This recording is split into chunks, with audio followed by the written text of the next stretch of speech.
어제 제가 이 시간에는 물론 여러분들에게 참 이런 말 하기 못하지만 여러분들이 죄인인 이유에 대해서 한번 이야기를 나눠봤습니다. 뭐 결론적으로는 선악을 알게 하는 나무의 열매를 먹었죠. 그것이 큰 문제가 됐는데 저는 그것보다 그 전에 3장 5절에 너희가 그것을 먹는 날엔 하나님같이 된다. 이것에 조금 포커스를 맞춰서 이야기했던 것 같습니다. 내가 하나님처럼 되면 내 안에 하나님은 안 계시고 하나님을 밀어버리는 거죠. 즉 무엇이 악이고 무엇이 죄인지는 중요한 것은 하나님이고 그 안에 하나님이 없는 것, 하나님을 밀어내는 것은 잘못된 것이다 라고 이야기했습니다. 오늘 좀 나눌 이야기는 그 이후에 있었던, 어쩌면 저 개인적으로는 골든타임이지 않았을까, 뭔가 되돌릴 수 있는 골든타임이지 않았을까 하는 그 부분을 한번 이야기해 보고자 합니다. 물론 우리는 이미 결론을 다 알고 있기 때문에 골든타임은 놓친 것 같다라는 저의 개인적 생각도 있지만, 아마 이 부분 때 적어도 인간 아담이 그냥 무릎 꿇고 하나님의 옷자락이라도 붙잡았다면 어땠을까라는 생각을 좀 해봤습니다. 창세기 3장 10절에 보면 인간은 두려워하여 숨었다라고 성경은 말하고 있습니다. 저는 이것이 하나님, 우리 인간이 죄를 범했는데 용서를 구한 것이 아니라, 회개를 한 것이 아니라 오히려 하나님을 회피한 거예요. 그러니까 하나님은 어디 계신지는 다 알지만 그럼에도 불구하고 인간은 하나님을 떠나 살려고 하는 모습을 보여줬다는 거예요. 우리도 어쩌면 살다 보면 누군가에게 잘못한 적도 있고 실수도 한 적이 있습니다. 그런데 그 다음에 여러분들의 행동을 어쩌면 인간의 행동을 자세히 보면, 내가 누군가에게 실수를 하면, 뭐 부모님한테 잘못을 했다 하면 부모님 얼굴을 쳐다보지 않아요. 그런 인간의 본성을 저도 많이 경험했고 제 부모님을 속상하게 했던 적이 있는데, 그런 거 보면 창세기에서부터 말하는 이 인간의 하나님을 배제하려는 그 본성은 오히려 더 그것을 잘못됐다면 되돌려야 하는데 그러지 못하고 하나님을 회피하고 피해버리는 인간의 본성을 고발하고 있는 것 같습니다. 오히려 이런 하나님을 회피하고 피하는 것은 우리 인간의 삶에 하나님 필요 없어요, 하나님을 밀어버리고 내 안에 나만 가득 차고 하나님은 없는 것. 제가 또 어제 얘기했었지만 악하다, 그것은 선의 결핍이고 선은 곧 하나님 그 자체이기 때문에 하나님이 우리 안에 없다면 그것은 가장 나쁜 거죠. 성경은 이것이 죄이며 악이라 말하며 어쩌면 21세기에 살고 있는 우리에게 경고하고 있는지도 모릅니다. 그리고 또한 두 번째 행동이, 제가 솔직히 이 부분에 대해서는 좀 많이 화가 나는 부분이기도 합니다. 창세기 3장 12절에 보면 인간은 자기 책임이 없다고 변명하고 있지요. 제가 특별히 좀 화가 나는, 개인적으로는 이 말씀 묵상하면서 하나님께서 많이 속상했구나, 화가 나셨구나 하는 생각이 드는 구절이죠. 12절에 아담이 이르되 하나님이 주셔서 나와 함께한 여자 때문에 내가 그 열매를 먹었다라고 말하는 거예요. 이 말의 내용은 여러분들도 충분히 이해할 수 있을 겁니다. 우선 자기 잘못은 아니라는 거예요, 첫 번째로. 그러면 잘못한 것은 여자 때문일까요? 아니면 여자를 주신 하나님 때문일까요? 아마 하나님께서 이 말을 들었을 땐 굉장히 속상하지 않았을까 생각이 듭니다. 즉 변명, 회피, 내 잘못이 아니야라고 하면서 부정을 하는 거죠. 결론적으로 성경은 이것이 죄이며 악이다, 너가 너 마음속에 하나님을 버리는 것 또한 잘못이다 라고 말하고 있죠. 결론적이며 죄이며 악은 하나님을 내 삶에서 밀어내고 배제하는 행위라고 할 수 있습니다.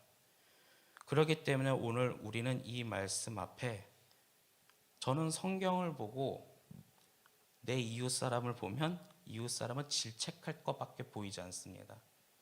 그렇기 때문에 저는 오늘 이 말씀 앞에 우리 자신을 한번 돌아봤으면 좋겠습니다. 내 마음속에 하나님은 어느 정도의 위치에 있을까? 좀 옛날 얘기지만 저의 부끄러웠던 어린 시절 이야기를 잠깐 해보려고 합니다.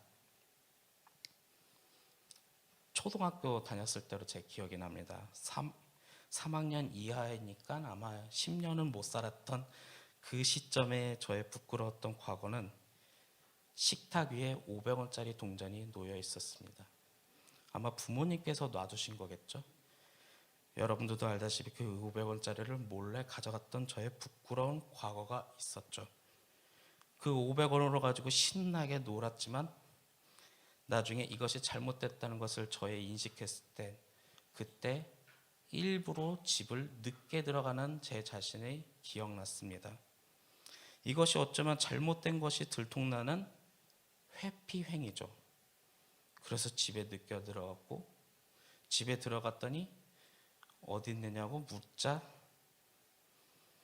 진짜 제가 해서는 안 될 얘기지만 구차한 변명으로 부모님께서 그 자리에 놔둔 것이 잘못된 것이 아니냐라고 말했던 저의 기억이 있습니다.